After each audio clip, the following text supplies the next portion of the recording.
இன்றைக்கு இந்த புதிய மாதத்தில் ஆண்டவர் நமக்கு மிக அற்புதமான ஆசீர்வாதங்களை வைத்திருக்கிறார். இந்த ஆசீர்வாதமான இந்த செய்தியிலே கர்த்தர் கொடுக்கிற 3 விதமான பெரிய ஆசீர்வாதத்தை நான் உங்களுக்கு வேத வசனத்தோடு கூட போதிக்க போகிறேன். இறுதி ஜெபத்திலே அதனுடைய ஆசீர்வாதம் உங்கள் வாழ்க்கையில் வருவதற்காக நான் ஜெபிக்க போகிறேன். இந்த மே மாதம், புதிய மாதம், இந்த புதிய மாதம் ஆண்டவர் தம்முடைய ஆசீர்வாதங்களினாலே நிரப்புகிற மாதம். இதில் மிக குறிப்பாக இன்றைக்கு மே 1, அதாவது தொழிலாளர் தினம் என்று சொல்லி உலகம் முழுவதும் இந்த நாளை என்ன செய்கிறார்கள்? சிறப்பித்திருக்கிறார்கள், கொண்டாடுகிறார்கள். வேலை செய்கிற, தொழிலை செய்கிற அப்படிப்பட்ட நபர்களுக்கான ஒரு விசேஷமான நாள் என்று சொல்லி இந்த நாளை உலகமே சிறப்பித்திருக்கிறது. பல வருடங்களுக்கு முன்பதாக நம்முடைய ஆண்டவரும் வேலையை ஆசீர்வதிக்கிறவர். ஆதியிலே ஆதாமும் ஏவாளையும் சிருஷ்டித்த பிறகு அவர்களுக்கு செய்ய வேண்டிய அல்லது செய்ய வேண்டும் என்று சொல்லி எந்த ஒரு தேவையும் இல்லை, எந்த ஒரு வேலையும் இல்லை.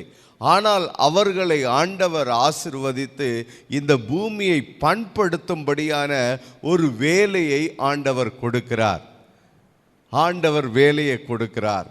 அப்படி கொடுக்கப்படுகிற அந்த வேலையை செய்கிற பொழுது அந்த வேலையிலே ஆசீர்வாதத்தையும் ஆண்டவர் கட்டளையிடுகிறார். ஆமென், அல்லேலூயா. புதிய ஏற்பாட்டு நிருபங்களை வாசிக்கிற பொழுது அப்போஸ்தலனாகிய பவுல் சொல்கிறார், ஒருவன் வேலை செய்ய மனம் இல்லாமல் இருந்தால் அவன் சாப்பிடாதிருக்க கடவன் என்று நிருபத்திலே அப்போஸ்தலனாகிய பவுல் சொல்கிறார். அப்படின்னா நாம் வேலை செய்யணும், வேலை செய்யும்படிக்கு ஆண்டவர் நம்மை வைத்திருக்கிறார். அப்படி செய்கிற வேலையை அவர் ஆசீர்வதிக்கிறார். ஆமென் சொல்லுங்க, அல்லேலூயா. வேலைன்னா வேலை அப்படின்றத நீங்கள் எந்த விதங்களிலும் வேண்டுமானாலும் எடுத்துக்கொள்ளலாம். உதாரணமாக வெளியில் போய் பணம் சம்பாதித்து வருகிறதற்கான அப்படிப்பட்ட வேலை. அதாவது வேலைக்கு போகிறாங்க, என்ன வேலை பார்க்குறீங்க, எங்கே வேலை பார்க்குறீங்க, என்ன சம்பளம் உங்களுக்கு அப்படின்னு கேட்குறோம் இல்லையா? அப்படிப்பட்ட வேலைகளை செய்கிற அந்த வேலைகளை, அதாவது பணம் சம்பாதிப்பதற்கான, வருமானத்திற்கான அப்படிப்பட்ட வேலையை வெளியில் போய் செய்கிறோம் இல்லையா? அந்த வேலைகளையும் கர்த்தர் ஆசீர்வதிக்கிறார். அந்த வேலையை ஆசீர்வதிக்கிறார்.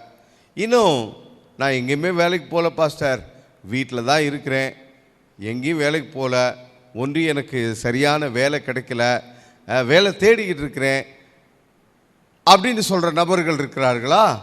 அல்லது நான் வேலைக்கு போகல, வீட்டோடு தான் இருக்கிறேன், ஹோம் மேக்கராக இருக்கிறேன், ஹவுஸ் ஒய்ஃபாக இருக்கிறேன் அப்படின்னு சொல்லுகிறார்கள் இல்லையா? அவர்களுடைய வேலையும் ஆசீர்வதிக்கிறார். அவர் என்ன வேலை செய்கிறார்னா, வீட்டில் பாருங்கள் எத்தனை வேலைகள் இருக்கிறது. பிள்ளைகளை கவனிக்கிற வேலை இருக்கிறது, குடும்பத்தை பராமரிக்கிற வேலை இருக்கிறது, வீட்டினுடைய பராமரிப்புக்கான வேலைகள் இருக்கிறது. இப்படி வீட்டில் நம்ம எல்லாருக்குமே நன்றாக தெரியும் வீட்டிலே எவ்வளவு வேலைகள் இருக்கிறது என்று சொல்லி. அந்த வேலைகள் எல்லாவற்றையும் ஆண்டவர் ஆசீர்வதிக்கிறார். ஆமென் சொல்லுங்க. அப்போ ஒரு காரியத்தை நன்றாக புரிந்து கொள்ளுங்கள், வேலை செய்கிற பொழுது அந்த வேலையை கர்த்தர் ஆசீர்வதிக்கிறார். அது வீட்டை விட்டு வெளியிலே போய் பணத்தை சம்பாதித்து வருகிறதான வேலையானாலும் சரி, அல்லது வீட்டிலே இருந்து குடும்பத்திற்கான, பிள்ளைகளுக்கான, வீட்டை பராமரிக்கிறதற்கான அப்படிப்பட்ட வேலைகளாக இருந்தாலும் சரி, அந்த வேலையை ஆண்டவர் ஆசீர்வதிக்கிறார். அப்போ நான் நினைக்கிறேன், இங்கே இருக்கிற யாரும் ஒருவரும் கூட நீங்கள் வேலை செய்யாத நபர் இல்லை அப்படின்னு சொல்லவே முடியாது. ஒன்று, நீங்கள் வீட்டை விட்டு வெளியிலே புறப்பட்டு சென்று வேலை செய்வீர்கள், அல்லாவிட்டால் நீங்கள் வீட்டிலே இருந்து குடும்பத்தை பராமரிக்கிற, பிள்ளைகளை பராமரிக்கிற அப்படிப்பட்ட வேலையை செய்து கொண்டிருப்பீர்கள். ஆண்டவர் உங்கள் வேலையை ஆசீர்வதிக்கிறேன் என்று சொல்லுகிறார். ஆமென், அல்லேலூயா, அல்லேலூயா, அல்லேலூயா. ஒரு சத்தமாக ஒரு அலையில சொல்லுவோமா? உற்சாகமாக ஒரு அலையில சொல்லுவோமா? சந்தோஷமாக ஒரு மன நிறைவோடு ஒரு அலையிலேயே சொல்லுவோமா? ஒரு பேரோசை உள்ள கைத்தாளத்தோடு ஆண்டவருக்கு அல்லேலூயா சொல்லுவோமா? அல்லேலூயா. இந்த நாளிலே, இந்த புதிய மாதத்தில் ஆண்டவர் கொடுக்கிற ஆசீர்வாதங்களை 3 பகுதிகளாக, 3 குறிப்புகளாக, 3 நிறைவான நன்மைகளாக வேத வசனத்தோடு கூட உங்களுக்கு நான் கொண்டு வருகிறேன். என்னோடு கூட உங்கள் வேதாகமத்தை எடுத்துக்கொள்ளுங்கள். முதலாவது கர்த்தர் கொடுக்கிற ஆசீர்வாதம். உப ஆகமம் 28வது அதிகாரம் வசனம் 8. கர்த்தர் உன் களஞ்சியங்களிலும் நீ கையிடும் எல்லா வேலைகளிலும் உனக்கு ஆசீர்வாதம் கட்டளையிடுவார். இந்த புதிய மாதத்திலே ஆண்டவர் கொடுக்கிற ஆசீர்வாதம், உங்களுக்கு தருவேன், உங்களுக்கு செய்வேன் என்று ஆண்டவர் தருகிற ஆசீர்வாதம், உங்கள் களஞ்சியங்களிலும் நீங்கள் கையிடும் எல்லா வேலைகளிலும் உங்களுக்கு ஆசீர்வாதம் கட்டளையிடுவார். உங்களுக்கு ஆசீர்வாதத்தை கட்டளையிடுவார். நீங்க செய்கிற வேலையிலே கர்த்தருடைய ஆசீர்வாதம் உண்டாகும். நீங்க வீட்டை விட்டு வெளியிலே போய் ஒரு வேலையை செய்கிறீர்கள், அது நீங்கள் சுயமாய் செய்கிற பிஸ்னஸாக இருந்தாலும் சரி, அல்லது வேறு ஒரு நபரிடத்தில் நீங்கள் செய்ய வேண்டுகிற அப்படிப்பட்ட வேலைகளாக இருந்தாலும் சரி, அல்லது அரசாங்கத்தில் பணியாற்றுகிற அல்லது தனியார் நிறுவனங்களிலே பணியாற்றுகிற அப்படிப்பட்ட வேலைகளாக இருந்தாலும் சரி, ஆண்டவர் நீங்கள் செய்கிற வேலையை ஆசீர்வதிக்கிறார். நான் முன்பு சொன்னது போல, நீங்கள் வீட்டை விட்டு வெளியிலே புறப்பட்டு போய் வருமானத்தை பணத்தை சம்பாதிக்கிறதான வேலை செய்யாமல் வீட்டிலேயே இருந்து பிள்ளைகளை பராமரிக்கிற, குடும்பத்தை பராமரிக்கிற, வீட்டிற்குரிய, பிள்ளைகளுக்குரிய, கணவனுக்குரிய, வயதான பெற்றோர்களுக்குரிய அப்படிப்பட்ட வீட்டினுடைய வேலைகளை செய்கிற நபர்களாய் நீங்கள் இருந்தாலும் ஆண்டவர் நீங்கள் செய்கிற வேலையை ஆசீர்வதிக்கிறார். அப்ப இந்த நேரத்தில் நீங்கள் அறிந்து கொள்ள வேண்டிய, புரிந்து கொள்ள வேண்டிய, விசுவாசிக்க வேண்டிய, எதிர்பார்க்க வேண்டிய, நம்ப வேண்டிய ஒரு காரியம் என்னவென்றால், நீங்கள் செய்கிற வேலையை கர்த்தர் ஆசீர்வதிக்கிறார். ஆமென் சொல்லுங்க. அப்ப இதை கொஞ்சம் மாற்றி சொல்லுகிறேன். அப்ப நீங்க வேலை செய்யாவிட்டால், ஒருவேளை நீங்கள் வேலை செய்யாமல் இருந்தீர்கள் என்றால் அங்கே கர்த்தருடைய ஆசீர்வாதம் என்பது இல்லை. ஆண்டவர் நீங்கள் செய்கிற வேலையை ஆசீர்வதிக்கிறார். இந்த வேலையை அவர் ஆசீர்வதிக்கும் பொழுது இந்த ஆசீர்வாதம் உங்க வாழ்க்கையில என்னவாக வருகிறது? ஆண்டவர் ஆசீர்வதிக்கிறார். இந்த ஆசீர்வாதம் வருகிற பொழுது உங்க வாழ்க்கையில அது என்னவாக வருகிறது? எப்படியாக வருகிறது? அல்லது என்ன நடக்கிறது? என்ன சம்பவிக்கிறது? ஒரு உதாரணத்தை சொல்கிறேன். ஆதியாகமத்தின் புஸ்தகம் 26வது அதிகாரத்திலே ஈசாக்கினுடைய வாழ்க்கையிலே அதை நாம் பார்க்க முடியும். ஆண்டவர் நீங்கள் செய்கிற வேலையை ஆசீர்வதிக்கும் பொழுது உங்களுடைய வாழ்க்கையிலே பழுகி பெருகிறதான அந்த பெருக்கத்தை ஆண்டவர் கொடுக்கிறார். அப்போ ஒரு காரியம் நல்லா புரிஞ்சுக்கோங்க. நீங்க வேலை செய்றீங்க, நீங்க வேலை செய்கிற பொழுது அந்த வேலையை கர்த்தர் ஆசீர்வதிக்கிறார். அந்த கர்த்தருடைய ஆசீர்வாதம் உங்க வாழ்க்கையில என்னத்தை கொண்டு வருகிறது அப்படின்னா, உங்க வாழ்க்கையில பெருக்கத்தை கொண்டு வருகிறது. அப்ப இந்த புதிய மாதத்துல இருந்து அல்லது இந்த நாட்களிலே நீங்கள் செய்கிற வேலையை கர்த்தர் ஆசீர்வதிக்கிறார். அதனாலே உங்கள் வாழ்க்கையிலே பெருக்கம் வருகிறது. பெருக்கம் என்கிற ஆசீர்வாதத்திற்குள்ளாக நீங்கள் பிரவேசிக்க போகிறீர்கள். பொதுவாகவே வேலை செய்கிற பொழுது வேலையில் நிறைய பிரச்சனை இருக்கும். யாருக்கு தான் பிரச்சனை இல்லை? எல்லாருக்கும் பிரச்சனை இருக்கிறது. வெளியில் போய் வேலை செஞ்சாலும் சரி, அரசாங்கத்தில் அல்லது தனியார் நிறுவனத்தில் பணியாற்றினாலும் சரி, அல்லது ஒரு கூலி தொழிலை செய்து கொண்டிருந்தாலும் சரி, அல்லது சொந்தமாக தொழிலை செய்து கொண்டிருந்தாலும் சரி, நாம் வேலை செய்கிற பொழுது அதில் வேலையில் நிறைய பிரச்சனை இருக்கிறது. நிறைய பிரச்சனை இருக்கிறது. இங்கே ஈசாக்கும் ஒரு வேலையை செய்கிறாரு, அவருக்கும் அந்த வேலையில் பிரச்சனை இருக்கிறது. என்ன பிரச்சனை அப்படின்னா, அவர் அந்த தேசத்தில் ஒரு பஞ்சம் வருகிற பொழுது அவர் எகிப்துக்கு போகலாம் அப்படின்னு தீர்மானிக்கிறாரு. ஆனால் கர்த்தர் சொல்லிட்டாரு, நீ எகிப்துக்கு போகாமல் இந்த தேசத்திலேயே நீ வாசம் பண்ணு, நான் உன் தகப்பனுக்கிட்ட ஆணையை உன்னிடத்தில் நான் நிறைவேற்றுவேன் அப்படின்னு சொல்கிறாரு. இப்போ என்ன நடக்கிறது? அந்த வருஷத்திலே வந்த பஞ்சத்தில் ஈசாக்கு தன்னிடத்திலிருந்த விதைகளை எடுத்து விதைக்க ஆரம்பிக்கிறான். ஒரு காரியத்தை புரிந்து கொள்ளுங்கள். ஆபிரகாம், ஈசாக்கு இவர்களெல்லாம் ஆடு மேய்க்கிற மேய்ப்பர்கள். அவங்க தொழில் என்னன்னா மேய்ப்பர்கள், மந்தையை மேய்க்கிறவர்கள். இதுதான் அவங்களுடைய தொழில். நம்ம என்ன வேலை பார்க்குறீங்க அப்படின்னா, நான் இன்ஜினியரிங் ஒர்க் பண்ணுறேங்க. நீங்கள் என்ன வேலை பார்க்குறீங்க? நான் கார்பெண்டராக இருக்கிறேங்க. நீங்கள் என்ன வேலை பார்க்குறீங்க? பெயிண்டராக இருக்கிறீங்க. நீங்கள் என்ன? நான் ஆஃபீஸில் ஒர்க் பண்ணுறேங்க. நீங்கள் என்ன? நான் இந்த கம்பெனியில் என்னவா இருக்கிறீங்க? ரெப்ரசன்டேட்டிவாக இருக்கிறேங்க. நான் இந்த கம்பெனியில் மேனேஜராக இருக்கிறீங்க. இந்த கம்பெனியில் எம்டியாக இருக்கிறேங்க அப்படின்னு சொல்கிறோம் இல்லையா?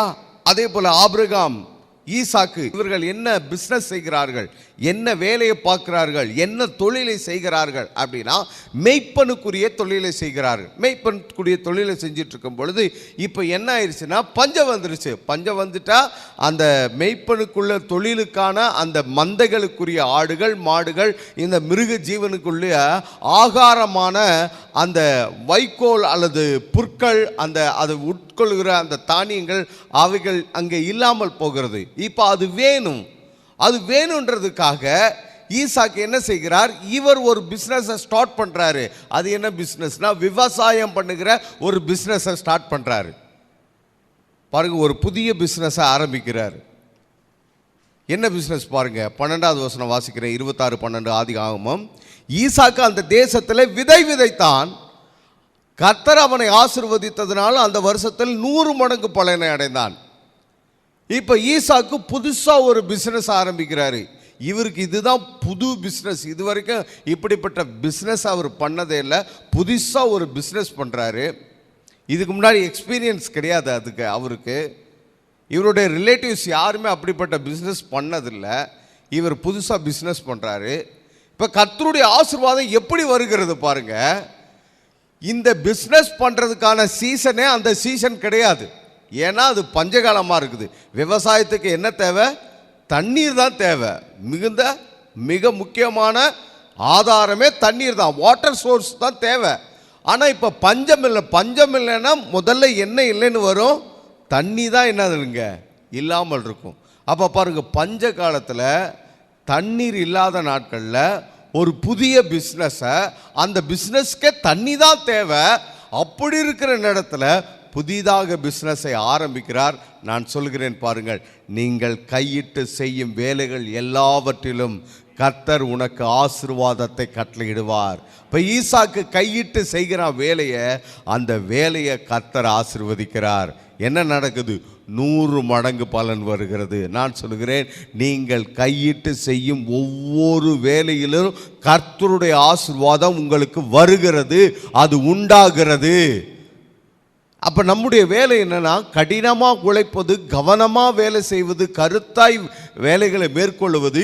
இதனோடு கூட இந்த வேலையிலே கர்த்தருடைய ஆசீர்வாதம் எனக்கு உண்டாகிறது அப்படின்றத நீங்கள் விசுவாசிக்க ஆரம்பிக்கணும். என்ன உழைச்சி என்ன வேலை செஞ்சு எவ்வளோ பாடுபட்டு ஒன்றும் இல்லையே, பிரயோஜனம் இல்லையே அப்படின்ற எண்ணத்தை நீங்கள் உங்கள் இருதயத்தில் கொண்டு வர அல்லது எழும்புகிறதற்கு நீங்கள் இடம் கொடாமல், இந்த வேலையை நான் கடினமாய் உழைத்தாலும் கருத்தாய் கண்விழித்து செய்தாலும் ஆண்டவருடைய ஆசீர்வாதம் என்னுடைய வேலையிலே இருக்கிறது அப்படின்றத நீங்கள் நினைக்கணும்.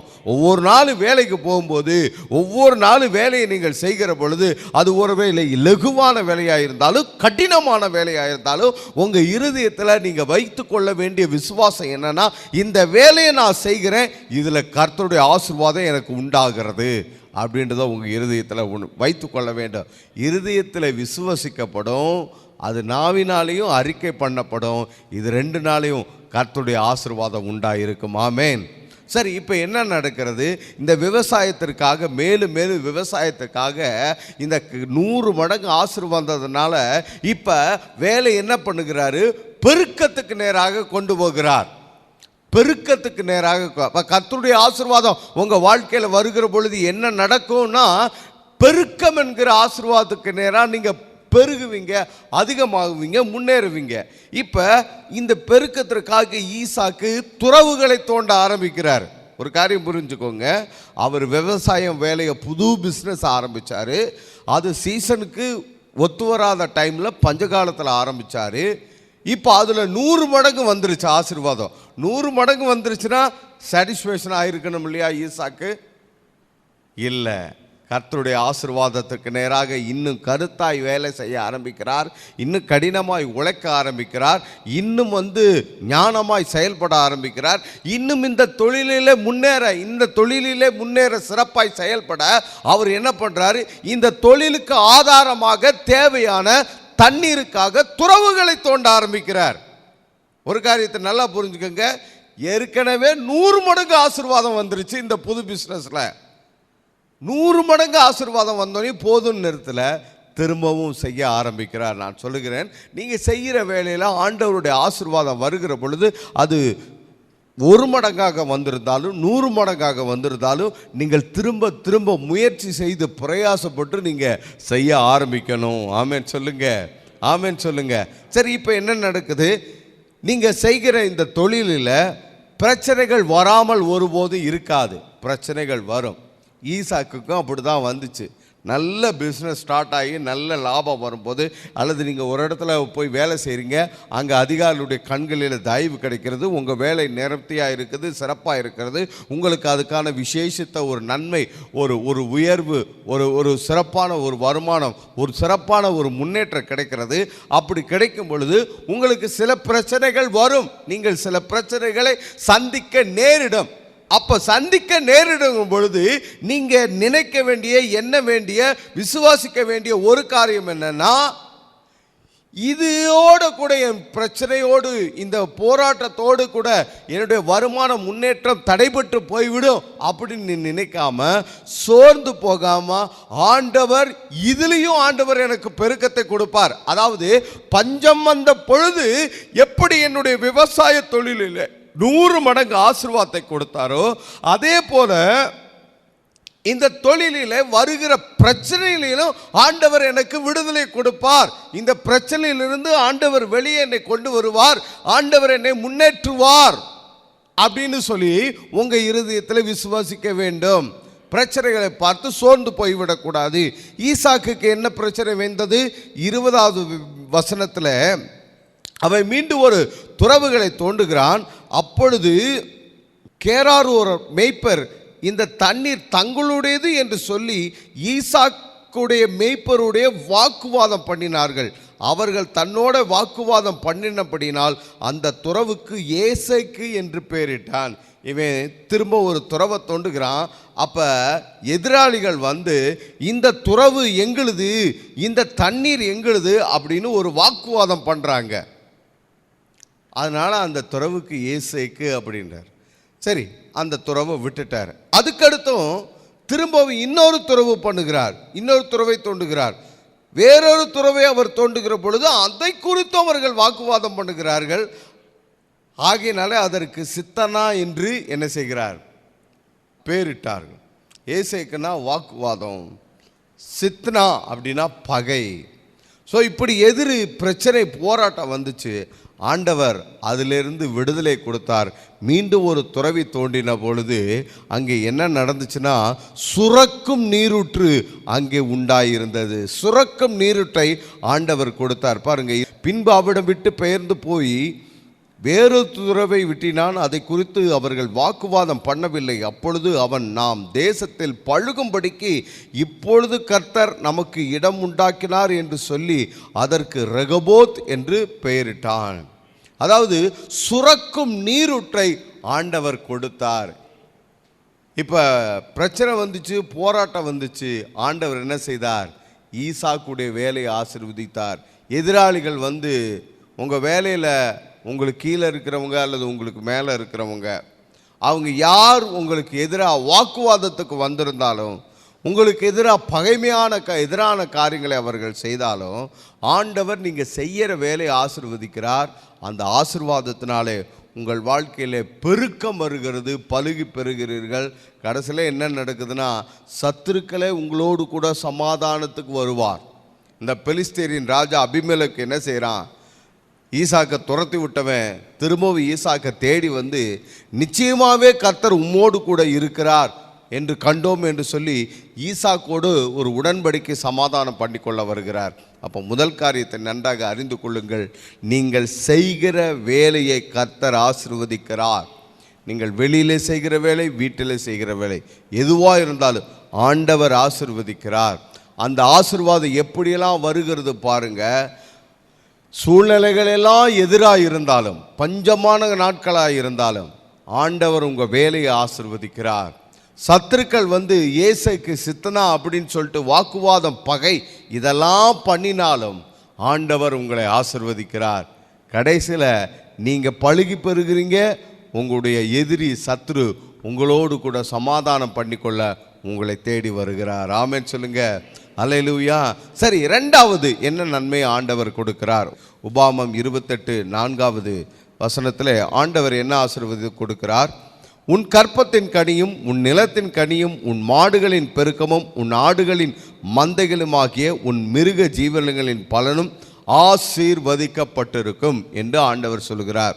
அதாவது இங்கே இன்னொரு விதமான ஆசீர்வாதத்தை ஆண்டவர் கொடுக்கிறார். அதாவது பெனிஃபிட்ஸ். உன் மிருக ஜீவன்களின் பலனும் ஆசீர்வதிக்கப்பட்டிருக்கும்.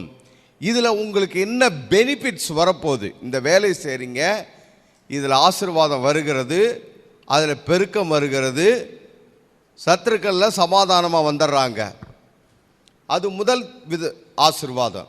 இப்போ இரண்டாவது ஆண்டவர் சொல்கிறாரு, உன் கற்பத்தின் கனியும் நிலத்தின் கனியும் மாடுகளின் பெருக்கமும் ஆடுகளின் மந்தைகளும் ஆகிய உன் மிருக ஜீவன்களின் பலனும் ஆசீர்வதிக்கப்பட்டிருக்கும். என்ன பெனிஃபிட்ஸ் கிடைக்கும்?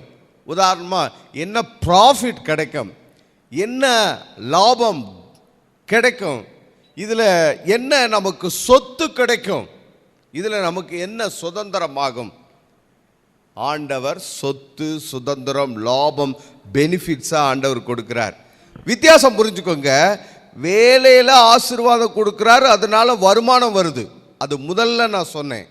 இப்போ நான் சொல்லுகிற காரியம் என்னன்னா, இதில் உங்களுக்கு வருமானத்தையும் தாண்டி உங்களுக்கு ஒரு அசட், ஒரு பெனிஃபிட், ஒரு நன்மை உண்டாகுது. நீங்கள் புரிஞ்சுக்கிற மாதிரி சொல்கிறேன். 12 மாதமும் வருஷம் முழுவதும் வேலை செய்கிறோம். ஒவ்வொரு மாதமும் வேலைக்கான வருமானம் கிடைக்குது. ஆனால் தீபாவளி அப்படின்னு ஒன்று வருகிற பொழுது அந்த மாதத்துக்குரிய வருமானத்தை தாண்டி இன்னொரு வருமானம் வருகிறது. பொங்கல் அப்படின்னு வருகிற பொழுது அந்த மாதத்துக்கான சம்பளமும் வருகிறது, அதே சமயத்தில் வேறொரு பெனிஃபிட் வருகிறது. உங்களுக்கு புரிஞ்சிருச்சு இல்லையா?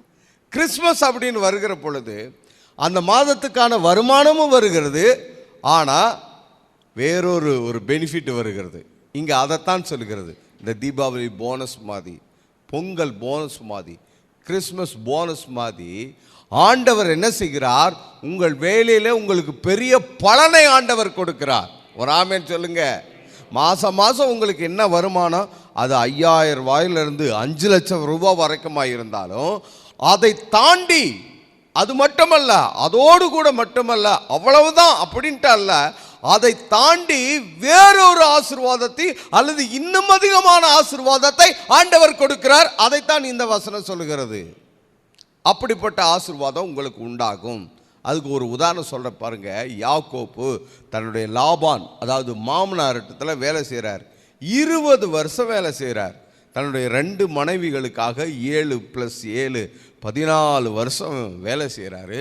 அதோடு கூட லாபானுடைய மந்தைகளுக்காக 6 வருஷம், மொத்தம் 20 வருஷம் அவர் வேலை செய்கிறார். இந்த 20 வருஷம் வேலை செய்கிற பொழுது யாக்கோப்புக்கு சம்பளம் மட்டுமல்ல, அவனுக்கு ஆசீர்வாதமும், அதாவது இந்த பெனிஃபிட்ஸும் வருகிறது, அசட்ஸ், சொத்து வருகிறது.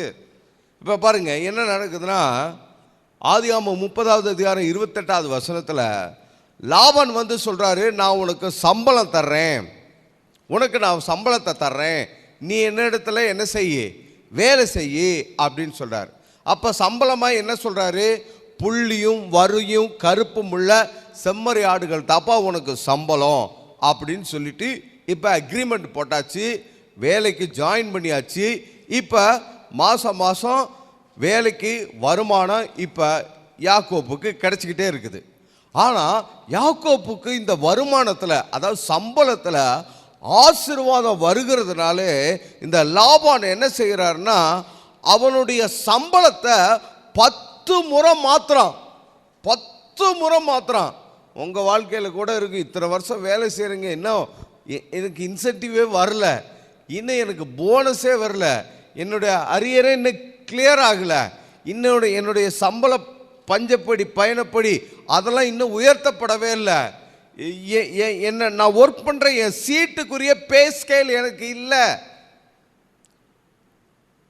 அப்படி நீங்கள் வேலை செஞ்சிட்டு இருந்தீங்கன்னா இங்கே யாக்கோப்புடைய வாழ்க்கையில் பாருங்கள், யாக்கோப்பும் உங்களை மாதிரி அப்படி வேலை செஞ்சிட்டு இருக்கிறார். அவர் ஒர்க் பண்ணுற சீட்டுக்குரிய பே ஸ்கேல் அவருக்கு கொடுக்கப்படலை, மாறாக 10 முறை என்ன செய்கிறது, மெமோ கொடுக்குறாங்க இல்லையா, டீப்ரமோட் பண்ணுறாங்க இல்லையா, கொஞ்சம் சஸ்பெண்ட் பண்ணுறாங்க இல்லையா, நியாயமான எந்த ஒரு காரணமும் இல்லாமல். அது மாதிரி தான் இங்கே யாக்கோப்புக்கு நடக்குது. யாக்கோப்புக்கு புள்ளியும் வரியும் கருப்பும் உள்ள செம்மறியாடு தான் அவனுக்கு சம்பளமாக ஃபிக்ஸ் பண்ணப்பட்டுச்சு. ஆனால் அந்த சம்பளம் அவனுக்கு என்ன செய்யப்படலை, கொடுக்கப்படவே இல்லை, அவனுக்கு கொடுக்கப்படவே இல்லை. அவனுக்கு மாறாக இந்த மெமோ கொடுக்குற மாதிரி, சஸ்பெண்ட் பண்ணுற மாதிரி, டீப்ரமோட் பண்ணுற மாதிரி லாபம் அவனுக்கு நிறைய வேதனைகளை கொண்டு வர்றான். இதை எங்கே பார்க்கலாம், ஆதியாகமம் 31வது அதிகாரத்தில் 38வது வசனத்திலிருந்து 41வது வசனம் வரைக்கும் வாசிக்க முடியும். இப்படி யாக்கோப்பினுடைய வருமானத்தை லாபான் குறைக்கிறான். நான் அந்த வசனம் வாசிக்கிறேன் பாருங்க. யாக்கோப்பு தன்னுடைய மனைவிகள்கிட்ட அந்த பிரச்சனையை சொல்கிறான். இந்த 20 வருஷ காலமாய் நான் உம்மிடத்தில் இருந்தேன், அதான் லாபான்ட்ட, உம்முடைய செம்மறியாடுகளும் வெள்ளாடுகளும் அவைகளுடைய சினையை நான் அழிக்கவில்லை, உம்முடைய மந்தையினுடைய கண்ணாக்களை நான் தின்னவில்லை, பீருண்டதை நான் உம்மிடத்திற்கு கொண்டு வராமல் அதற்காக நான் உத்தரவாதம் பண்ணினேன். ஏதாவது மிருக ஜீவன்கள் வந்து உன்னோட ஆட்டை அடிச்சிருச்சுன்னா அதுக்கு பதிலாக நான் எனக்கு வர வேண்டிய என்னுடைய மந்தையிலிருந்து ஒரு ஆட்டை நான் கொண்டு வந்து கொடுத்துட்டேன். பகலில் களவு போனதையும் இரவில் கனவு போனதையும் என் கையில் கேட்டு வாங்கினேன். ஏதோ ஒரு விதத்தில் ஆடு காணாமல் போயிடுச்சுன்னா அல்லது திருடர்கள் வந்து திருடிட்டு போயிடுச்சுன்னா, அது பகலில் நடந்தாலும் இரவில் நடந்தாலும் என்னோட டியூட்டி டைம் இல்லாமல், என்னோட சீட்டு கண்ட்ரோல் இல்லாமல், அல்லது எனக்கு சம்பந்தம் இல்லாத டிபார்ட்மெண்ட்டில் இருந்து அப்படி நடந்தாலும் அதை நீங்கள் என் பேர்லேயே வாங்கிட்டீங்க, எனக்கிட்டே கேட்டு வாங்கிட்டீங்க. இப்போ இந்த 20 வருஷமாக நான் இந்த வீட்டில் இருந்தேன், 14 வருஷம் மனைவிகளுக்காக இருந்தேன், 6 வருஷம் உங்களுடைய மந்தைக்காக இருந்தேன், என்னுடைய சம்பளத்தை நீங்கள் 10 முறைக்கு நீங்கள் மாற்றிட்டீங்க அப்படின்னு சொல்லிட்டு அவர் சொல்கிறார். பாருங்க, இப்போ என்ன நடக்குது பாருங்க. இப்படி எல்லாம் நடந்தாலும் ஆண்டவர் கடைசியில் யாக்கோப்பை ஆசீர்வதிக்கிறார். எப்படி ஆசீர்வாத? 2 பரிவாரங்களை கொடுத்து ஆண்டவர் ஆசீர்வதிக்கிறார். அப்போ நான் உங்களை பார்த்து சொல்கிறேன், ஆண்டவர் உங்களுக்கு அப்படித்தான் ஆசீர்வாதம் கொடுப்பார். அதாவது சம்பளத்தை மட்டுமல்ல, வருமானத்தையும் மட்டுமல்ல, அதற்கு அதிகமாக, அதற்கு மேலாக, அதைவிட வேறு விதத்தில் ஆண்டவர் உங்களுக்கு வருமானத்தை கொடுப்பார். ஆமென் சொல்லுங்க. அல்லேலூயா. லாபானுடைய மந்தை பெருகிறத விட யாக்கோப்பினுடைய மந்தைகள் என்ன செய்கிறது? பெருக ஆரம்பிக்கிறது, அது பழுக ஆரம்பிக்கிறது, அது விருத்தி அடைகிறது, அது முன்னேறுகிறது. லாபானை விட இப்ப யாக்கோப்பு தான் ஆசீர்வதிக்கப்பட்டிருக்கிறார். ஒரு வசனம் வாசிக்கிறேன், ஆதியாகமம் 30வது அதிகாரம் 43ல், இவ்விதமாய் அந்த புருஷன், அதாவது யாக்கோப்பு, மிகவும் விருத்தி அடைந்து திரளான ஆடுகளும் வேலைக்காரிகளும் வேலைக்காரரும் ஒட்டகங்களும் கழுதைகளும் உடையவனானான். லாபான் ஆகல, லாபான் தான் ஓனர், லாபான் தான் பிஸ்னஸ் பார்ட்னர். ஆனால் வேலை செஞ்சது யாக்கோப்பு. ஆண்டவர் யாரை ஆசீர்வதிச்சார்னா லாபானை ஆசீர்வதிக்கல, கர்த்தரை விசுவசித்த, கர்த்தருக்காய் உண்மையாக இருந்த யாக்கோப்பை தான் ஆசீர்வதிச்சார். அப்போ நான் உங்களை பார்த்து சொல்கிறேன், உங்கள் ஓனர்கிட்ட நீங்கள் வேலை செஞ்சாலும் சரி, அல்லது நீங்கள் ஒரு பிஸ்னஸ் பார்ட்னராக இருந்து உங்கள் பிஸ்னஸ் பார்ட்னரோடு கூட நீங்கள் இருந்தாலும், அவர் ஒருவேளை இன்வெஸ்ட்மெண்ட் பார்ட்னராக இருக்கலாம், நீங்கள் ஒர்க்கிங் பார்ட்னராக இருக்கலாம், நீங்கள் எப்படியா இருந்தாலும் ஆண்டவர் உங்களை ஆசீர்வதிக்கிறார், உங்களை ஆசீர்வதிக்கிறார். நீங்க கர்த்தருடையவர்கள், கர்த்தருடைய வாக்கு தத்தத்தினுடைய உடன்படிக்கைக்குரிய மக்கள் நீங்க. ஆகையினால உங்க வேலை, உங்க தொழிலை ஆண்டவர் ஆசீர்வதிக்கிறார். இங்க யாக்கோப்பு அப்படிதான் ஆசீர்வதிக்கப்பட்டிருக்கிறார். அவருக்கு என்ன வந்தது? இவ்விதமாக இந்த புருஷன் மிகவும் விருத்தி அடைந்து திரளான ஆடுகளும் வேலைக்காரரும் வேலைக்காரிகளும் ஒட்டகங்களும் கழுதைகளையும் உடையவானானான். இவ்வளோ பெரிய, இப்போ பாருங்க, அதாவது இன்வெஸ்ட்மெண்ட் பார்ட்னரை விட நீங்கள் என்ன ஆயிட்டீங்க, பெருகிட்டீங்க. ஒருவேளை நீங்கள் தான் இன்வெஸ்ட்மெண்ட் பார்ட்னர் இருந்தாலும் உங்கள் கீழே இருக்கிற ஒர்க்கிங் பார்ட்னரு அவங்க எப்படி இருந்தாலும் சரி, ஆண்டவர் உங்களை ஆசீர்வதிப்பார். ஆமென் சொல்லுங்க. அப்போ ஒரு காரியத்தை நல்லா புரிஞ்சுக்கொள்ளுங்க, மாதம் மாதம் வருகிற வருமானத்தை மட்டுமல்ல, அதையும் தாண்டி அதற்கு மேலாகவும் ஆண்டவர் என்னை ஆசீர்வதிப்பார் அப்படின்றத நீங்க விசுவசிக்கணும். ஆண்டவர் அப்படிதான் ஆசீர்வதிக்கிறவர். ஆமென் சொல்லுங்க. ஒரு அல்லேலூயா சொல்லுவோமா? அதை சத்தமா சொல்லிடலாமா? மூன்றாவதான ஒரு ஆசீர்வாதத்தை நாம வாசிக்க போகிறோம். அது என்ன ஆசீர்வாதம்? உபாகமம் 28வது அதிகாரத்தில் 12வது வசனத்தில் ஆண்டவர் சொல்றாரு. உபாகமம் 28:12, ஏற்ற காலத்தில் உன் தேசத்திலே மழை பெய்யவும் நீ கையிட்டு செய்யும் வேலைகள் எல்லாம் ஆசீர்வதிக்கப்படவும் கர்த்தர் உனக்கு தமது நல்ல பொக்கிஷசாலையாகிய வானத்தை திறப்பார்.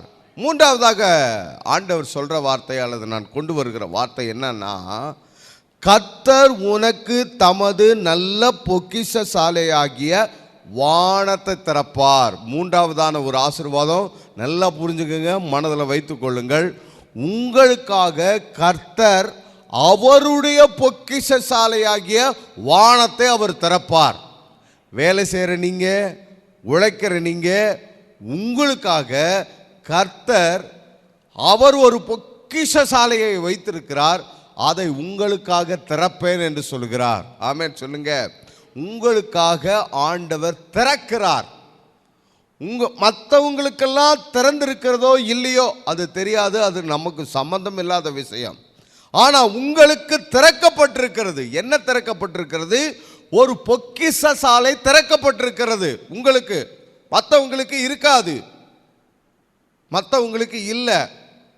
அவர் திறந்தா ஒருத்தர் அதை என்ன செய்ய முடியாது, அடைக்க முடியாது. ஒரு ஆளும் பூட்டக்கூடாது, அது ஒரு ஆளும் திறக்கவும் முடியாது. அப்படிப்பட்ட பொக்கிஷசாலையை அவர் வைத்திருக்கிறார். ஒரு உதாரணம் சொல்றேன். அந்த பொக்கிஷசாலையினுடைய ஆசீர்வாதம் உங்க வாழ்க்கையில எப்படியெல்லாம் வரும்? அந்த பொக்கிஷசாலை இருக்கு இல்லையா, கர்த்தர் உங்களுக்கு திறந்து வச்சிருக்கிறேன்னு சொல்றார் இல்லையா, அப்ப அந்த பொக்கிஷசாலையினுடைய ஆசீர்வாதம் உங்க வாழ்க்கையில எப்படி வரும்? ஒரு உதாரணம், லூக்கா எழுதின நற்செய்திக்கு வருவோம். பேதுருனுடைய வாழ்க்கையில பார்ப்போம். லூக்கா எழுதின நற்செய்தியில 5வது அதிகாரத்தில் பேதுருனுடைய வாழ்க்கையில ஒரு சம்பவத்தை பார்க்கிறோம். இப்ப பேதுரு ஒரு பிசினஸ் மேன். அவர் என்ன பிசினஸ் பண்றாரு? அவர் என்ன தொழில் பண்றாரு? மீன் பிடிக்கிற தொழிலை பார்த்துட்டார். இப்போ ஏற்கனவே 2 நபர்களை பார்த்துறோம். அவங்க என்ன தொழில் பண்ணுறவங்களா இருந்தாங்க? ஈசாக்கு ஆடு மேய்க்கிற தொழில் வேலை பார்க்குறாரு. அதே சமயத்தில் அவர் அடிஷனலாக ஒரு சைடு பிஸ்னஸ் ஆரம்பித்தார். அதாவது சீசனல் பிஸ்னஸ். அது என்ன பிஸ்னஸுங்க? விவசாயம் பண்ணுற பிஸ்னஸ் ஆரம்பித்தார். இப்போ 2லையும் ஆசீர்வதிச்சார். அவனுடைய ஆட்டு மந்தைகளும் பெருகிச்சு. அதே சமயத்தில் அவன் விதைத்த பொழுதும் ஆண்டவர் 100 மடங்கு கொடுத்தார். அதே போல யாக்கோப்பு ஆடு மந்தைகளை மேய்த்தான். நாம் வாச்சோம், இவ்விதமாய் அந்த புருஷன் மிகவும் விருத்தி அடைந்தான், வேலைக்காரர்களையும் பெற்றுக்கொண்டான். இப்போ 3வது ஒரு நபரை பார்க்குறோம். இந்த ஆசீர்வாதமெல்லாம் பழைய ஏற்பாட்டில் தான் பாஸ்டர், புதிய ஏற்பாட்டிலெல்லாம் அப்படிலாம் ஒன்றும் செய்யலை. உண்ணவும் உடுக்கவும் இருந்தால் அது போதும் என்று இருங்கள் அப்படின்னு வசனம் சொல்லுது இல்லையா. அதனால நமக்கு அன்றன்றுள்ள ஆகாரமாகிய அப்பமும் தண்ணீர் மட்டும் கிடைச்சா போதும். இன்னைக்கு ஃபீஸ் கட்டணும், ஃபீஸ் கிடைச்சா போதும். இன்னைக்கு வாடகை கட்டணும், வாடகை கிடைச்சா போதும். இன்னைக்கு வண்டிக்கு பெட்ரோல் போடணும், பெட்ரோல் மட்டும் கிடைச்சா போதும். இன்னைக்கு ஏதோ ஒரு விசேஷத்துக்கு போகணும், அதுக்கு மட்டும் ஒரு வருமானம் இருந்தால் போதும் என்ற இப்படிப்பட்ட மனதுடனே கூட இருக்கிற தேவ பக்தியே மிகுந்த ஆதாயம் அப்படின்னு ஆண்டவர் கொடுக்கிற ஆசீர்வாதத்துக்கு நேராக போகாம நாம் இருக்கக்கூடாது. ஆண்டவர் ஆசீர்வதிக்கிறவர். பாருங்க எப்படி ஆசீர்வதிக்கிறார். பேதுருனுடைய வாழ்க்கையில பார்க்குறோம். பேதுரு இப்போ ஒரு தொழில் பண்றாரு. அவர் என்ன தொழில் பண்றாருங்க? மீன் பிடிக்கிற தொழில் பண்றார். இப்போ என்ன நடக்குது அந்த நிகழ்ச்சியில்? அவர் கெனசரேத்து கடல் அருகே நிற்கிறாரு. அதாவது முந்தின நாள் ராத்திரி முழுவதும் போய் அங்கே வலையை வீசி மீன் பிடிக்கிறாரு. ஆனால் அவருக்கு என்ன செய்யல? மீனே கிடைக்கல. இப்போ பேதுருக்கு இதுதான் குலத்தொழில் அல்லது பரம்பரை தொழில். இதில் அவர் எக்ஸ்பீரியன்ஸ்டாக இருக்கிறார். ரொம்ப வெல் எக்ஸ்பீரியன்ஸ்டாக இருக்கிறார். இப்போ ராத்திரியெல்லாம் மீன் பிடிக்கிறாரு, ஆனால் மீன் கிடைக்கல. இப்போ ஒன்றுமே இல்லை, இப்போ வெறும் காலியான படகு, காலியான வலையோடு கூட இப்போ பேதுரு இருந்துக்கிட்டு இருக்கிறார். அப்போ ஆசிர்வதிக்கிற தேவன் அவர் ஆசிர்வதிக்கிறார். அந்த ஆசீர்வாதம் எப்படி வருகிறதுன்னு பாருங்க. அப்போ இயேசு அந்த கடற்கரை ஓரமாக வர்றாரு. அங்கே நிற்கிற 2 படகுகளை பார்க்குறாரு. அதில் ஒரு படகு பேதுருனுடைய படகு. அதில் ஏறுறாரு. ஏறி பிரசங்கம் பண்ணுறாரு. பிரசங்கமெல்லாம் முடிஞ்சிச்சு. அதுக்கப்புறம் சீமோனை நோக்கி அவர் என்ன செய்கிறாரு, நீ ஆழத்திலே கொண்டு போய் மீன் பிடிக்கும்படி உங்கள் வலைகளை போடுங்கள் அப்படின்றார். இப்போ இந்த காரியத்தை புரிஞ்சுக்கோங்க. நான் முதல்ல சொன்ன மாதிரி ஈசாக்கு எப்படி சீசன் இல்லாத நாட்களில் பஞ்ச காலத்தில் விவசாய தொழிலை ஆரம்பித்தார், அதே மாதிரி ஆண்டவராகிய இயேசு கிறிஸ்து இப்போ பேதுருவை பார்த்து சொல்கிறாரு, நீங்கள் படகு எடுத்துட்டு ஆழத்துக்கு போய் அங்கே வலைய போடுங்கன்றார். இப்போ இது என்ன சமயம்? பகல் நேரம். பகல் நேரம். ஏன்னா பேதுரு என்ன சொல்கிறாரு, நாங்கள் ராத்திரி முழுவதும் மீன் பிடிச்சோம், ஒன்றும் கிடைக்கலன்னு. இப்போ இயேசு பகல் நேரத்தில் வந்து பிரசங்கம் பண்ணுறாரு. பிரசங்க நேரம் முடிஞ்சிருச்சு. அவர் எவ்வளோ நேரம் பிரசங்கம் பண்ணாருன்னு தெரியல. ஒருவேளை மலை பிரசங்கம் மாதிரி அத்தனை அதிகாரம் பண்ணாரா, 3 நாள் பண்ணாரா தெரியல. எனிவே இப்போ பகல் நேரத்தில் அவர் சொல்கிறாரு, நீங்கள் இப்போ படகு எடுத்துகிட்டு போய் ஆழத்தில் போய் வலைய போடுங்க அப்படின்றார். இப்போ பேதுரு சொல்கிற வார்த்தை பாருங்கள், 5வது வசனத்தில், ஐயரே ராம் முழுவதும் நாங்கள் பிரயாசப்பட்டோம், ஒன்றும் அகப்படவில்லை அப்படின்றார். ராம் முழுவதும் நாங்கள் பிரயாசப்பட்டுட்டோம், ஒன்றும் அகப்படலை. அப்போ இந்த வார்த்தையில் உள்ளே இருக்கிற விளக்கம் என்னன்னு கேட்டிங்கன்னா, மீன் பிடிக்க போகிறதுக்கான டைம் என்ன டைமு? ராத்திரி நேரம். நீங்கள் டிவியில் நியூஸ் பார்த்துருக்குறீங்களா? நேற்று இரவு கடலுக்கு மீன் பிடிக்க சென்ற இவர்களில் 2 பேரை காணோம், 4 பேரை காணோம் அப்படின்னு சொல்லுவாங்க பாருங்கள். மீன் பிடிக்கிறவங்க எப்போ போவாங்க? நம்மளாம் காலையில் தூங்கி எழுந்திரிச்சோன்னே வேலைக்கு போகிற மாதிரி அப்படி போவாங்களா? இந்த நைட் ஷிஃப்ட்டுக்காரவங்க மாதிரி ராத்திரியில் தான் என்ன செய்வாங்க, மீன் பிடிக்க போவாங்க. இப்போ ராத்திரியில் நாங்கள் மீன் பிடிக்க போனோம், ராத்திரி முழுவதும் மீன் பிடிச்சோம், ஒன்று கூட கிடைக்கல. இப்போ நீங்கள் போக சொல்கிறீங்க, பகலில் போக சொல்கிறீங்க. மீன் பிடிக்க போகிறதுக்கான சமயம் இது கிடையாது. பகலில் மீன் பிடிக்க போக மாட்டாங்க, போனாலும் மீன் கிடைக்காது. ஏன்னா ராத்திரியில் நிலவனுடைய அந்த வெளிச்சத்தில் மேல் மட்டத்தில் இருக்கிற தண்ணீர் வந்து உஷ்ணம் இல்லாமல் இருக்கும். ஆகினாலே இந்த மீன்கள் எல்லாம் என்ன செய்யும், ராத்திரியில் மேலே வரும், மேல் மட்டத்திற்கு வரும், அதில் ஆக்சிஜனையே அது சுவாசித்து கொள்ளும். ஆனால் பகல் நேரத்தில் மேல் மட்டத்தில் இருக்கிற தண்ணீர் உஷ்ணமாக இருக்கிறதுனால மீன்கள் என்ன செய்யும், ஆழத்தில் இருக்கும். இயேசு அதைத்தான் பார்த்து சொல்கிறாரு, நீங்கள் போய் கடலுக்கு போய் என்ன செய்யுங்க, ஆழத்தில் தள்ளி கொண்டு போய் உங்கள் வலையில் போடுங்க, ஏன்னா மீன் அங்கே தான் இருக்குன்றார். அப்போ நான் சொல்கிறேன், நீங்கள் வேலை செய்கிற பொழுது, நீங்கள் கர்த்தரோடு இருக்கும் பொழுது, நீங்கள் கர்த்தருடைய வார்த்தைக்கு செவிசாய்க்கும் பொழுது ஆண்டவர் உங்கள் வேலையில் உங்களுக்கு ஞானத்தை கொடுப்பார். யாக்கோப்புக்கும் அப்படி தான் சொன்னார். மந்தை பெருகிறதுக்கு, ஆட்டு மந்தைகள் பெருகிறதற்கு, அந்த வரியும் புள்ளியும் கருப்புமுள்ள ஆடுகள் பொழிவதற்காக ஆலோசனையை ஆண்டவர் கொடுத்தார். அப்போ வேலையில் ஆண்டவர் உங்களுக்கு ஆலோசனை கொடுப்பார். இங்கே நடக்கிறது என்ன நடக்குது பாருங்கள். பேதுரு அந்த வார்த்தையை கேட்டுட்டு அப்படியே போகிறாரு, வலையை வீசுறாரு. இப்போ மீன் கிடைக்குது. எவ்வளோ மீனுங்க? வலை கிழிந்து போகத்தக்கதாக 2 படகுகள் நிரம்பத்தக்கதாக மீன் கிடைக்குது. அப்போ ஆண்டவர் உங்களுக்கு இப்படி தான் ஆசீர்வாதத்தை கொடுக்க போகிறார். இப்போ எப்படி கிடைச்சது? நான் சொன்னேன் இல்லையா, உபாகமத்தில் 28வது அதிகாரத்தில் 12வது வசனத்தில் வாச்சோம் இல்லையா, கர்த்தர் தமது நல்ல பொக்கிஷசாலையாகிய வானத்தை திறப்பார்னு பேதுருவுக்கு திறந்து கொடுத்தார். பேதுருவுக்கு திறந்தான். பேதுரு மற்ற இடத்துலலாம் மீன் பிடிச்சா, அந்த ஆழத்தில் அதே நேரத்தில் அதே இடத்துல தான் மீன் பிடிச்சான். வேறு வார்த்தையில் சொல்லணும்னா, எந்த கடலில் அதுக்கு முன்னாடி மீன் பிடிச்சானோ அதே கடலுக்கு தான் திரும்ப போய் மீன் பிடிச்சான். எந்த படகை எடுத்துகிட்டு முதல்ல போனானோ அதே படகை எடுத்துகிட்டு தான் 2வது தடவை போனான். எந்த வலையை எடுத்துகிட்டு பேதுரு போனாரோ அதே வலையத்தான் 2வது தடவையும் எடுத்துகிட்டு போனார். முதல்லையும் பேதுரு தான் போனார், 2வது தடவையும் பேதுரு தான் போனார். ஆனால் முதல்ல மீன் பிடிக்கிறதுக்கான எல்லா சோர்ஸும் வாய்ப்பு இருந்த தருணம் இரவு நேரம். இப்போ மீன் பிடிக்கிறதுக்கான எந்த சோர்ஸும் வாய்ப்பும் இல்லாத தருணம். ஆனால் முதல்ல மீன் கிடைக்கல, இப்போ 2வது மீன் கிடைச்சிச்சு. எப்படி கிடைச்சிச்சு?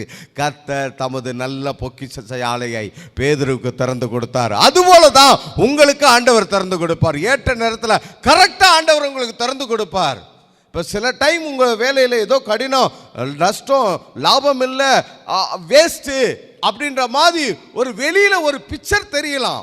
ஒரு நீங்கள் பார்க்கும்போது அப்படி உங்களுக்கு உணர்வு அடிப்படையிலே தெரியலாம். ஆனால் ஆண்டவர் உங்களுக்கு பொக்கிஷ சாலையை திறந்து கொடுப்பார். ஆமென் சொல்லுங்க. ஆண்டவர் உங்களுக்கு ஏற்ற நேரத்தில் கரெக்டாக திறந்து கொடுப்பார். ஆண்டவர் திறந்து கொடுப்பார். உங்கள் கையின் பிரயாசங்களை ஆசீர்வதிப்பார். ஆமென் சொல்லுங்க. அல்லேலூயா சொல்லுவோமா?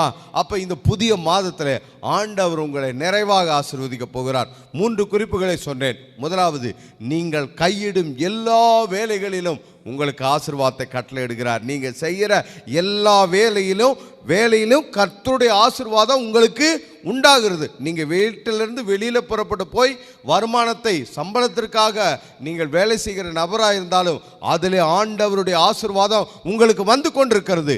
நீங்கள் வீட்டிலேயே இருந்து குடும்பத்தை பராமரிக்கிற வேலையை செய்து கொண்டிருந்தாலும் அதிலும் ஆண்டவருடைய ஆசீர்வாதம் உங்களுக்கு வருகிறது. ஏசைக்கு, சித்தனா போன்ற எத்தனை பிரச்சனை வந்தாலும், அபிமெலேக்கு போன்ற எத்தனை நபர்கள் வந்தாலும் எல்லாவற்றையும் ஆண்டவர் மாற்றி ஆண்டவர் உங்களுக்கு தேசத்திலே பழுகும்படிக்கு பெருகும்படிக்கு ஆசீர்வாதத்தை கொடுப்பார். இரண்டாவது ஆசீர்வாதம், ஆண்டவர் உங்களுக்கு பெனிஃபிட்ஸ் கொடுப்பார். அதாவது உங்களுக்கு சொத்து, அசட், நிரந்தரமான நிலையான ஒரு அசட் கொடுப்பார். ஒரு போனஸ் மாதிரி, ஒரு பெரிய கிஃப்ட் மாதிரி ஆண்டவர் என்ன செய்வார்?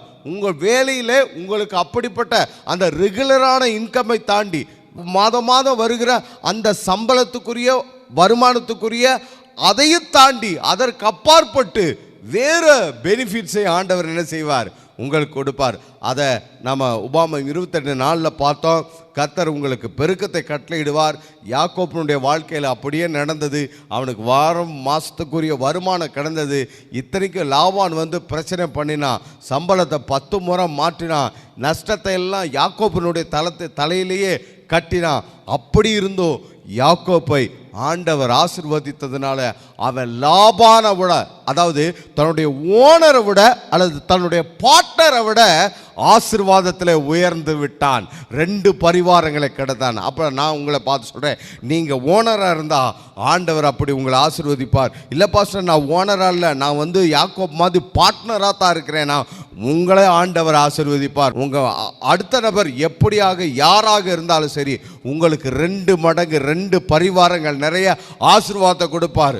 ஒருவேளை உங்கள் ஓனர், உங்கள் பார்ட்னர் லாபான் வந்து உங்களுக்கு தீமை செய்ய அவன் உங்களை துரத்துக்கிட்டே வந்தாலும் ஆண்டவர் தரிசனமாகி சொல்லுவார், நீ யாக்கோப்புடைய நன்மையை மண்ணாமல் தீமையான ஒன்று என்ன செய்யக்கூடாது, பேசக்கூட கூடாதுன்னு ஆண்டவர் சொல்லுவார். ஆமென். ஆண்டவர் உங்களுக்காக வழக்காடுவார். உங்களுக்காக, உங்கள் சார்பில் அவர் உங்கள் எதிராளிகள் சத்துருவோடு கூட, உங்கள் பிஸ்னஸ் சொல்கிறோம், மற்ற பிஸ்னஸில் கொஞ்சம் போட்டி, கொஞ்சம் ஏற்ற இறக்கம், கொஞ்சம் நிறைய காரியங்களை ஃபேஸ் பண்ண வேண்டியதாக இருக்கும். அதே போல் ஆஃபீஸில் சரி, நிறைய காரியங்கள் நீங்கள் அப்படி ஃபேஸ் பண்ணுற நபராக கூட இருக்கலாம். சில ஆஃபீஸில் ஃபைலை தூக்கி வச்சுக்குவாங்க, கிடைக்காம போயிடும். எல்லாவற்றிலும் ஆண்டவர் உங்கள் கூட இருப்பார். உங்களுக்கு நன்மையை மாத்திரம் செய்யும்படிக்கு, உங்களுக்கு சத்துருக்களாக இருந்தாலும் சரி, உங்களுக்கு எதிராளிகளாக இருந்தாலும் சரி, அவர்களிடத்தில் ஆண்டவர் பட்சமாய் பேசுவார். மூன்றாவது, ஆண்டவர் உங்களுக்கு நிறைவான தன்னுடைய பொக்கிஷ சாலையை அவர் திறப்பார். ஆமென். அல்லேலூயா. இப்போ பாருங்கள், பேதுருக்கு இன்னொரு விசேஷ காரியம் பாருங்கள். இந்த ஈசாக்குக்கு மாதிரி அபிமெலேக்கு எதிரி அப்படி யாருமே கிடையாது. அல்லது அவனுடைய வேலைக்காரர் சித்தனா மாதிரி வந்து வாக்குவாதம் பண்ணுற நபர்கள் யாருமே இல்லை. யாருக்கு? பேதுருவுக்கு. பேதுருக்கு அதே மாதிரி யாக்கோப்புக்கு லாபான் இருந்தானே எதிரி, அது மாதிரி பேதுருவுக்கு யாருமே எதிரி இல்லை. நான் அவரும் உண்டு, அவர் வேலை உண்டு, சத்துருக்கள் யாரும் இல்லை. எதிரி, இவர் மீன் பிடிச்சா இந்த மீன்லாம் என்னதுன்னு வாங்கிட்டு போகிறதுக்கு ஆள் இல்லை. இவரோட படகை இது ஏன் படகு அப்படின்னு கேட்கறதுக்கு ஆள் இல்லை. எதிரியே யாரும் இல்லை. ஆனால் வேலையில் என்னால் வருமானம் இல்லை. அப்படி எனக்கு பாஸ்டர் யாருமே எதிரி இல்லை பாஸ்டர், எனக்கு எந்த தீமையும் இல்லை பாஸ்டர், யாருமே ஆனால் எனக்கு வருமானத்துக்கான வழி இல்லை, எனக்கு அப்படி காலியான படகு, காலியான வலையோடு தான் இருக்கிறேன் அப்படின்னீங்கன்னா ஆண்டவர் உங்களுக்கு தன்னுடைய பொக்கிஷ சாலையை அவர் திறப்பார். ஆமென் சொல்லுங்க. அல்லேலூயா. அவர் உங்களுக்கு திறப்பார். 2 படகு நிரம்பும், உங்கள் வலை நிரம்பும், உங்கள் கூட்டாளிகள் எல்லாம் வந்து உங்களால் அவர்கள் ஆசீர்வதிக்கப்படுவார்கள். ஆமென் சொல்லுங்க.